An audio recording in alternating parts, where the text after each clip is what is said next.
Cette courte vidéo sur le tableau blanc interactif pour débutants vous présentera des outils qui vous permettront de rendre votre enseignement interactif.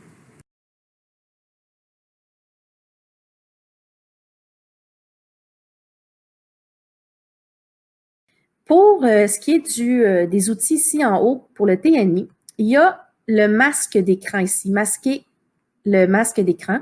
Ça peut être intéressant quand vous faites une présentation. Je pèse dessus et ça cache une partie de la présentation. On peut bouger le masque de gauche à droite ou de bas en haut. On peut toujours le retirer et ça peut faire en sorte qu'on garde des contenus cachés pour les élèves. Ensuite, il y a toujours ici les outils de mesure. Les outils de mesure, on a la règle, le compas, le rapporteur d'angle. Donc ici, on a, par exemple, si je prends le rapporteur d'angle, je peux jouer avec le rapetisser. Donc, si je m'en viens ici, je peux le rapetisser, je peux le faire pivoter et tracer des angles devant les élèves. Donc, c'est l'équivalent des anciens outils qu'on avait en bois pour le tableau à craie. Ensuite, on peut toujours insérer un tableau. Donc, si je veux insérer un tableau, je peux choisir le nombre de lignes. Je peux venir écrire dans les lignes et je peux toujours aussi masquer les cases du tableau. Donc, quand je pèse sur la petite flèche ici, je peux faire ajouter un masque de cellules et ça peut faire en sorte, par exemple, je vais écrire quelque chose, allô. Je peux masquer des réponses et les faire afficher aux élèves. Ça fait penser un peu à un tableau, une grille comme dans la poule aux œufs d'or. Je vais supprimer le tableau pour passer à autre chose. Donc, supprimer. Je m'en viens ensuite dans les outils ici que vous allez utiliser plus régulièrement. Il y a la flèche pour pouvoir aller sélectionner des objets dans votre page. Il y a, si on n'a pas la flèche, ben ça va faire en sorte que, par exemple, si je suis sur l'outil texte et que je viens pour écrire du texte et puis que je veux venir sélectionner l'image, par exemple, ben ça va être plus difficile parce qu'il va être toujours en mode de vouloir faire un texte. Donc, il va falloir venir chercher le curseur ici pour venir sélectionner une image, par exemple. Maintenant, les différents types de crayons. Quand on clique ici sur les crayons, on peut voir apparaître ici qu'on peut jouer avec des couleurs déjà créées. On peut venir choisir la couleur, donc plus encore de couleurs qu'il y en a là. On peut venir choisir l'épaisseur du trait, le type de ligne qu'on va vouloir tracer. Donc, on peut y aller avec un trait pointillé, par exemple. Et sur comment on veut que notre ligne débute. On veut-tu qu'elle commence par une pointe de flèche, par un carré, ou qu'elle termine aussi par un carré ou une pointe de flèche, et ainsi de suite. On peut aussi jouer avec la transparence d'un objet qu'on va tracer. Donc, plus on s'en va ici vers la droite, plus, en fait, quand on va tracer la ligne ou un trait, il va être effacé, dans le fond, parce qu'il est transparent. Donc, je vais revenir à opaque. Je m'en vais ici. Je peux venir sélectionner le type de crayon. On a le crayon normal. On a le crayon calligraphique. Le crayon calligraphique, en fait, ça fait une plus belle écriture. Donc, je vais écrire avec le crayon normal ici. Par exemple, j'écris « Allô ». Si je m'en viens choisir le type calligraphique,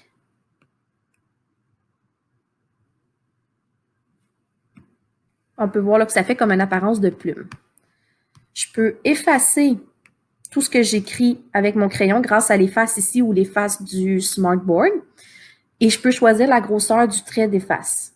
Donc, je peux venir faire ça comme ça ici et effacer.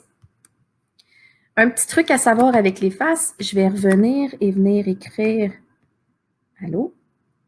Si vous avez beaucoup de textes et que vous voulez effacer un grand nombre de textes en même temps au lieu de devoir effacer mot par mot, on peut ici, avec l'outil Efface, une petite astuce, on s'en vient encercler la zone qu'on veut effacer et on pèse au centre de cette zone-là immédiatement après.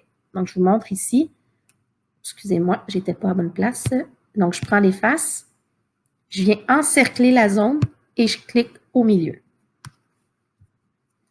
Dans les autres options de crayon, on peut voir ici, mon crayon de couleur, ça fait comme un crayon de cire. Le surligneur, ça peut être intéressant pour surligner du texte devant les élèves ou que les élèves le fassent aussi devant la classe.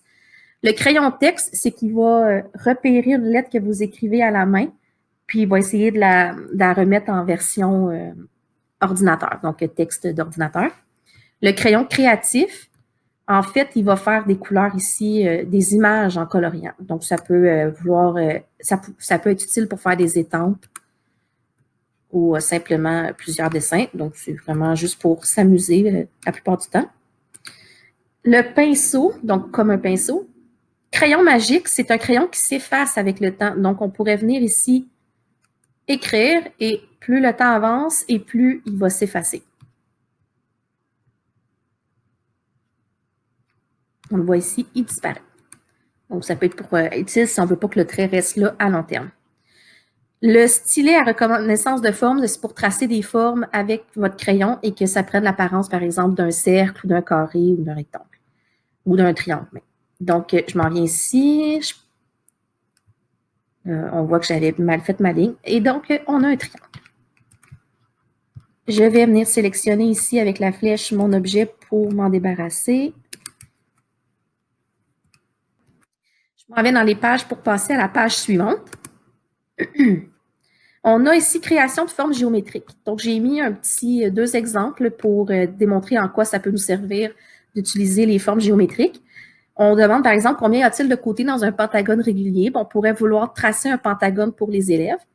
Fait que ici, j'ai le choix de formes quelconques et j'ai les formes régulières, les polygones réguliers. Si je m'en vais dans un polygone régulier, on voit ici le pentagone qui a 5 côtés. Donc, je peux tracer la figure pour les élèves. Peu importe la figure que vous tracez, il y a toujours l'option de la remplir. Donc, je peux venir la sélectionner. Ici, couleur, je peux faire la couleur de remplissage, par exemple vert. La couleur de ligne, je pourrais la mettre mauve. Je peux changer l'épaisseur de la ligne et le style de la ligne aussi. Et je peux rendre ma figure plus transparente ou moins transparente selon son emplacement ou ce que je désire en faire. Ce serait la même chose ici, je pourrais aller dans une forme et choisir un carré ou un rectangle. Ici, ce serait un carré, par exemple, pour que les élèves puissent voir de quoi ça a l'air. Prochain outil, c'est les types de lignes. Donc, j'ai fait les formes. Je peux aller ici dans les lignes et je peux tracer, je pourrais choisir ici comme style de ligne, je peux prendre son épaisseur, je peux la changer, le style de ligne, donc par exemple ici un trait, je vais la mettre plus épaisse. Je pourrais dire, bon, moi je veux qu'elle commence par un losange et qu'elle se termine par une pointe de flèche.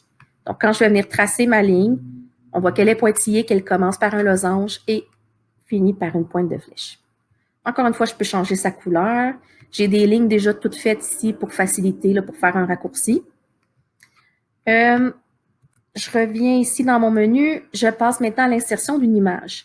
Pour insérer une image, ce qu'on fait, on peut se rendre directement dans une image. Donc, je vais aller choisir ici l'image d'une fleur. Et c'est là que vient pratique l'outil capture d'écran. Donc, on a ici l'outil capture d'écran. Il est un petit ciseau. Si vous ne l'avez pas ici, c'est que vous l'avez dans votre menu démarrer. Je prends l'outil capture d'écran, je fais nouveau, je viens sélectionner mon image et je peux faire le bouton de droit dessus pour faire copier. Et je m'en vais ici dans Notebook, je fais le bouton de droit pour faire coller. Et j'ai mon image. Donc, ça peut être aussi simple que ça pour insérer une image. Le prochain outil, c'est le cloneur à l'infini. Comment on fait pour l'insérer, en fait? Par exemple, ici, il est écrit exemple en univers social. L'outil cloneur à l'infini va nous permettre de prendre ce texte-là et de pouvoir le déplacer tant qu'on veut pour en faire plusieurs copies.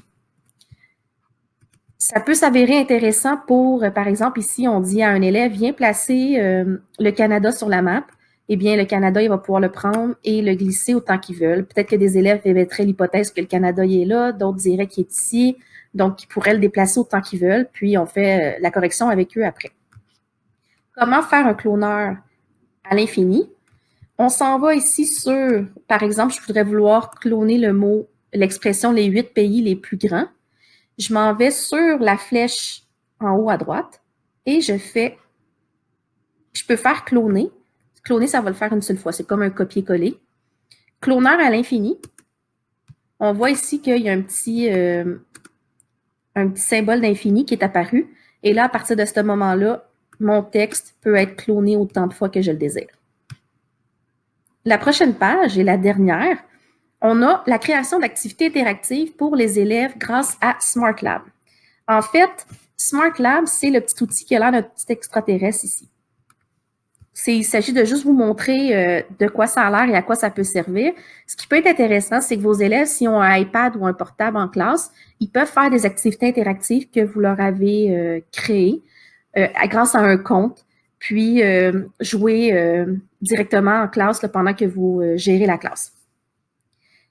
Vous, pour créer des activités, vous pourriez leur donner des activités ici, des cartes à retourner, donc ils mémorisent un mot et la définition, par exemple.